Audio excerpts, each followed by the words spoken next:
माता को टेंशन है कि घर जाऊंगी तो पता नहीं बहू ने खाना बनाया कि नहीं बनाया। किसी बहन को टेंशन है कि बच्चों ने होमवर्क किया कि नहीं किया। लेकिन फिर भी आप लोग यहाँ उपस्थित हैं, ध्यान कहीं और है। लेकिन जैसे हम बीमार होते हैं, डॉक्टर के पास जाते हैं, तो हमें ये नहीं पता होता डॉक्टर हमें क्या दवाई दे रहा है, क्या केमिकल सॉल्ट दे रहा है। हम उस दवाई को ले लेते हैं और हम ठीक हो जाते हैं। ऐसे ही प्रभु के सिमरन के जो चार शब्द हमारे जहन में जाते हैं, जब हम ऐसे कथा में सम्मिलित होते हैं, तो वो अपना कार्य अपने आप कर देते हैं। हमें दोष मुक्त हमारे जीवन को उस जगह पर ले जाते हैं जो हमारा जीवन का सही उद्देश्य है। तो साथियों, मैं आपसे निवेदन करूंगा और मैं भाई पवन गर्ग जी से भी मैं ये निवेदन करूंगा कि हर साल, पिछले साल भी इन्होंने अग्रसेन भवन में बड़ा भव्य कार्यक्रम किया था और इस वर्ष इन्होंने यहाँ जागृति धाम में किया है। और जब पवन के साथ रेखा हो, मजबूत रेखा हो, तो तीनों लोग क्या, ब्रह्मांड क्या, सब विराजित होंगे यहाँ पर जी। तो मैं आज प्रभु से प्रार्थना करूंगा वर्ष प्रति वर्ष ये कार्यक्रम होता रहे और इसी स्थल पर होता रहे और हम सब साथी यहाँ सम्मिलित होते रहे। आप सब ने मेरी बात सुनी, आपका बहुत बहुत धन्यवाद। जय जनता, जय भारत। मैं भाई तरुण देवीदास का हृदय से आभारी हूँ। इन्होंने हमारी कथा में आकर हमारी कथा की शोभा बढ़ाई और आज हमारी कथा का सौभाग्य ही अलग है। देखो, यहाँ आज सोनीपत की जनता की तीनों मूर्तियाँ ब्रह्मा विष्णु महेश के रूप में, पहले भाई ललित बत्रा जी आए, अब भाई तरुण देवीदास जी और तीसरे हमारे पुत्रवत समान योगेश पाल जी अरोड़ा। ब्रह्मा विष्णु महेश इन तीन रूप के रूप में हमारे कथा में पधारे हैं। उनके लिए एक बार जोरदार तालियां। भाई योगेश पाल अरोड़ा जी, जिला महामंत्री भारतीय जनता पार्टी, मैं उनसे गुजारिश करूंगा, महामंत्री तो वैसे पार्टी के लिए होंगे, हमारे तो पुत्र के समान हैं ये, तो मैं उनसे गुजारिश करूंगा कि मंच पर आएं और महाराज श्री का आशीर्वाद लें।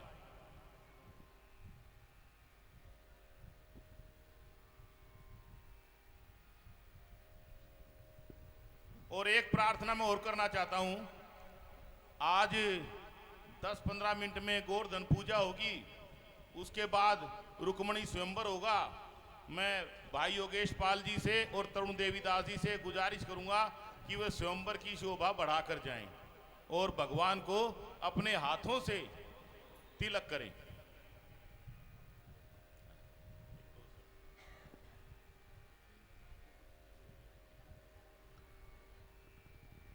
बोलिए बाके बिहारी लाल की। बड़ा आनंद आ जाता है जी बहन जी।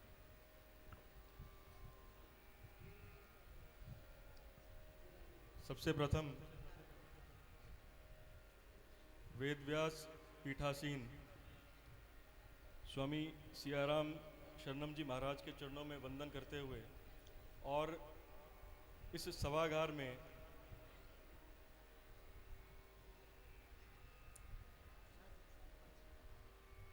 आज 5वें दिन जो है इस प्रांगण में आप सभी लोग श्रीमद् भागवत गीता का स्मरण कर, छठा दिन जो है आप इस प्रांगण में श्रीमद् भागवत गीता का स्मरण कर रहे हैं। पहले तो आप सभी लोगों को बधाई देता हूं कि आप निश्चित रूप से, मैं समझता हूं कि जो भी हमारे से कभी कोई त्रुटियां हुई होंगी वो पुण्य के अंदर बदल जाएंगी, तो आप सभी लोग बधाई के पात्र हैं। दूसरा, जितने भी कार्यक्रमों के अंदर, सामाजिक कार्यक्रमों में या किसी धार्मिक कार्यक्रम में जाकर के मेरा एक छोटा सा आह्वान रहता है, हमारी श्री अनुमति हो तो मैं, हम सभी सनातनी हैं और सनातन की खूबसूरती है कि हम सभी लोग जो है, जो मैं समझता हूं कि सर्वे भवन्तु सुखिनः सर्वे सन्तु निरामया की बात करते हैं, हम सबके सुख की बात करते हैं, हम सबकी, मैं समझता हूं कि हम सभी लोग निरोग रहे, हम उसकी कामना करते हैं। अभी थोड़े दिनों से हमारे सनातन धर्म के अंदर थोड़ा सा कल्चर चेंज हो गया। जिस स्थिति के अंदर हमारा देश है और जिस स्थिति के अंदर हमारा सनातन है, उसको बचाने के लिए हम सबको एकत्रित होने की आवश्यकता है। एकत्रीकरण कैसे होगा ये हम सब लोग तय करेंगे। मैं महाराज जी को बधाई देता हूँ और मैं महाराज जी से भी आह्वान करता हूँ कि आप जैसे महान व्यक्तित्व की वजह से जो है सनातन बचा हुआ है। हमारे सामने एक विकट समस्या जो है अगले 20 साल में 25 साल में हमारे देश के अंदर उत्पन्न होने वाली है, जो एक चिंतनीय विषय है। मैं आह्वान करना ये चाह रहा था आप लोगों के बीच में कि हमारी जितनी भी माताएं हैं, हमारी बहनें हैं, हमारी संस्कृति के अंदर जो है बिंदी और सिंदूर जो विवाहित महिलाएं हैं वो लगाया करती थी, लेकिन धीरे धीरे हमारा कल्चर ख़त्म हो गया तो हमने कहना शुरू कर दिया सानू की फ़र्क पैंदा है। तो वो कल्चर जो है वो हमारा प्रतीक है। जब हम हमारी बहनें जो विवाहित हैं जब मांग भर के चलती हैं तो पता लगता है कि ये सनातनी है, ये हिंदू है, और जब बिंदी लगाकर चलती है तो पता लगता है ये सनातनी है, ये हिंदू है। ऐसे ही हमारे भाइयों के साथ है। प्रतीक था हमारा तिलक, जो हमारे आज्ञा चक्र को जो एक्टिवेट करता था, हम लोगों ने उसको लगाना छोड़ दिया, हमें शर्म आने लग गई।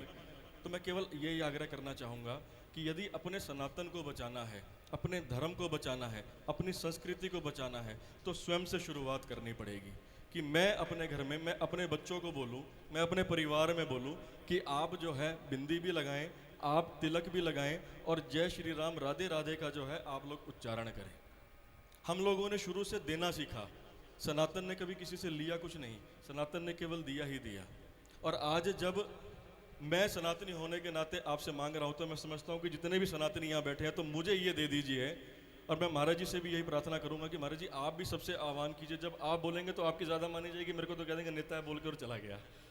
तो मैं आपसे सबसे आह्वान करना चाहता हूँ कि धर्म की रक्षा के लिए सब इकट्ठे हो जाइए। सुभाष जी बैठे हैं यहाँ पर, सुभाष जी ने एक बीड़ा उठाया, मैं आपको बधाई देता हूँ सुभाष जी, कि बजरंग दल के माध्यम से, विश्व हिंदू परिषद के माध्यम से इन्होंने एक बीड़ा उठाया कि सोनीपत के अंदर प्रत्येक मंगलवार को हम लोग हनुमान चालीसा जी का पाठ करेंगे। और ये बधाई के पात्र इसलिए है क्योंकि इनके आग्रह के बाद जो है सोनीपत में विभिन्न स्थानों में चिंतपूर्णी मंदिर से शुरुआत होकर के और विभिन्न स्थानों पर जो है श्री हनुमान चालीसा का पाठ होना शुरू हुआ। जब हम जय श्री राम का नारा देते हैं तो पता लगता है कि हम सनातनी हैं। तो मैं इस मंच से ज़्यादा ना बोलते हुए, एक तो लेट आया और ज़्यादा टाइम ले रहा हूँ, उसके लिए मैं क्षमा चाहूँगा आप सबसे। केवल पुनः एक बार आग्रह करता हूँ कि स्थिति, हालात बहुत अच्छे नहीं हैं। तो हम जब तक एकत्रित नहीं होंगे, तो जब तक जो है हिंदू जब बटा तब तब कटा, तो ये हम लोग तय कर लेंगे। और मैं जिस समाज से आता हूँ उस समाज में जो 47 के विभाजन के बाद हम लोग यहाँ आए थे, मैं तो बड़े स्पष्ट तौर पे बोलता हूँ जी, 47 अब कहाँ जाएंगे ये हम लोग तय करेंगे। तो उस समय भी हिंदू धर्म की रक्षा के लिए हमारे परिवार यहाँ पर आए, और मैं सबसे अपने आग्रह करता हूँ कि आप अपने धर्म का ज़्यादा से ज़्यादा प्रचार कीजिए। एक छोटा सा अनुभव 5 मिनट का और आपसे साझा करूँगा। मेरे एक मित्र हैं तरुण जी, और वो एक ब्यूरोक्रेट है, एक अच्छे स्थान के ऊपर है वो। एक दिन महाराज जी मैं उनके पास बैठा, वो टोपी धारी है, संडे को टोपी डालते हैं, सैटरडे को डालते हैं वो। और जब मैंने उससे पूछा, मैंने कहा बच्चे क्या करते हैं, तो उसने कहा जी बच्चे जो हैं वो they have went for the religious classes, धार्मिक कक्षाओं के लिए गए हैं वो। तो मैंने कहा कहाँ गए, तो उसने बोला कि मदरसे में गए। मैंने उनको बोला महाराज ये तो चिंतनीय विषय है, हम लोग अपने परिवारों में अपने बच्चों को हनुमान चालीसा का पाठ नहीं कराते, हम अपने परिवारों के अंदर राम जी के बारे में बात नहीं करते, हम अपनी संस्कृति संस्कार के बारे में बात नहीं करते। लेकिन ये आज से आप लोग तय और वादा करके यहाँ से जाएंगे कि हम लोग अपने घरों के अंदर हमारी संस्कृति क्या है, हमारे विचार क्या है, हम कौन हैं और हम किस लिए यहाँ पर हैं, ये बताना आप लोग शुरू करेंगे। केवल इतनी बात कहते हुए आप सभी लोगों का बहुत बहुत अभिनंदन, और संपूर्ण गर्ग परिवार को मैं बधाई देता हूं कि आपने जो बीड़ा उठाया कि किस प्रकार से अपने धर्म की रक्षा करने के लिए, अपने धर्म का प्रचार करने के लिए आप प्रत्येक वर्ष हम सबको निमंत्रण देते हैं, और आप स्वेच्छा से जो है इतना, मैं समझता हूं कि जब 7 दिन 8 दिन जो है एक बहुत बड़ा व्यय होता है, तो मैं समझता हूं कि आपने ये बीड़ा उठाया, इसलिए आप बधाई के पात्र हैं और संपूर्ण परिवार बहुत बहुत बधाई का पात्र है। बहुत बहुत धन्यवाद, आपने मेरी बात सुनी, और मैं समझता हूं कि आप जो है अपने बेटे अपने भाई की बात ज़रूर मानेंगे। जय श्री राधे जी। बोलिए भक्तवत्सल भगवान की जय हो। बहुत सुंदर इन्होंने कहा कि हम मानव हैं, सनातन धर्म वाले हैं। मैं 3 बात कहते आ रहा हूँ सनातन धर्म वालों के लिए। अपने संस्कार, अपने संस्कृत और अपने संस्कृति को मत भूलो। मैंने कल या इससे पहले भी दिनों में यह आप लोगों से निवेदन किया कि अपनी संस्कृति को भूलना सबसे बड़ी मूर्खता है।